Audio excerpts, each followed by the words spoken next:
All right, so Phil, we're here at another premiere. We're with Teen Titans, Judas Contract. I usually ask this to you every time, but I'm going to ask it again. What makes this one stand out from the other films that you've taken on so far with DC Animated? This one, well, so for me, it's always a huge joy to work on the teenage characters. Okay. This is the second film that features the Teen Titans as the leads. So it's a sequel to Justice League versus Teen Titans. But it's always fun to work on the younger characters because they have an inherent vulnerability, tenderness, like opportunities for levity, and just there's all this. It's not that the iconic Justice League characters don't have layers. It's just that these feel like they're more fresh and more fun to explore in some ways because the characters are inherently more flawed and less established. Okay.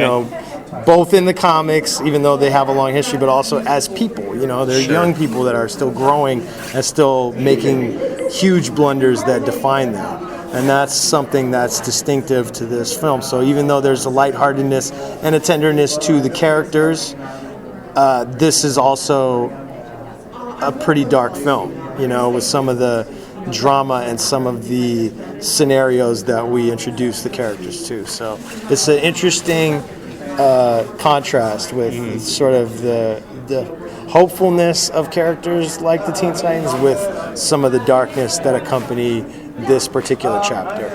Is this something where is that like what you're describing there, the sort of, I guess, progression or maturity that we see these characters going through over these films? Is that something that we see physically register in their designs? Yeah, I mean, we definitely try to show the passage of time on some level with certain characters. Like Damian has been in, I think this is his 5th movie? Sounds about right, yeah. Something like that. And so he was a real little kid in Son of Batman, and he's a little bit of an older kid now. So he's taller. Sure.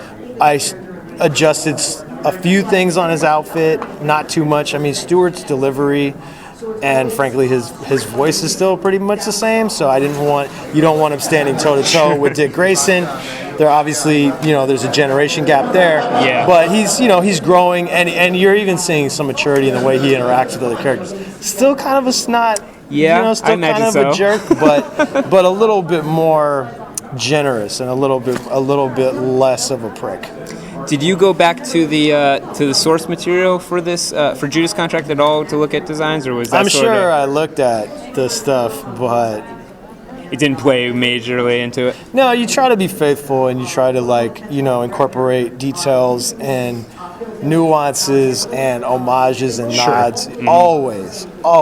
But as great as that comic book was, that was like almost 40 years ago. Yes. And it was very much of that time. What I mean? Yeah. Like Studio 54, Nightwing, and everybody else complimenting that. So, we definitely have some nods and some homages to some of the visual eccentricities and accents of that era, but this is very much set in its time. It's a sequel to the one that came before. Yeah, exactly. So going forward, I mean, I'm going to assume that a lot of people are going to go out and get this movie. This is going to be another big hit for you. Yeah. If we do see Teen Titans proceeding forward with the DC animated films, do you anticipate seeing more of the maturity and sort of, I guess, the wear and tear on these characters in the design? I would think so. Yeah, they have to continue to progress and evolve.